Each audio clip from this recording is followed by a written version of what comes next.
Hello everyone. In today's video, I'll show you how to fix Bulk Crap Uninstaller if it is not opening on your Windows PC. First, right-click on Bulk Crap Uninstaller and select Run as Administrator. If the program opens, the problem is solved. If it still doesn't open, press Ctrl plus Shift plus S to open Task Manager. Check whether Bulk Crap Uninstaller or any related process is already running. If you find one, select it and click End Task. Then try opening the program again. If you don't see any related process, simply move on to the next step.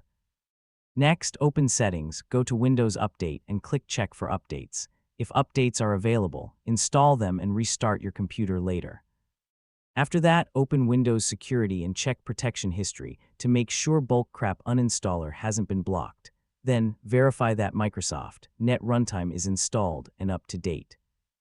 Next, right-click BCUninstaller, EXE, select Properties, open the Compatibility tab, and make sure Run this program in compatibility mode is disabled. Finally, if the problem still exists, download and install the latest version of Bulk Crap Uninstaller. That's all for this tutorial. Thanks for watching.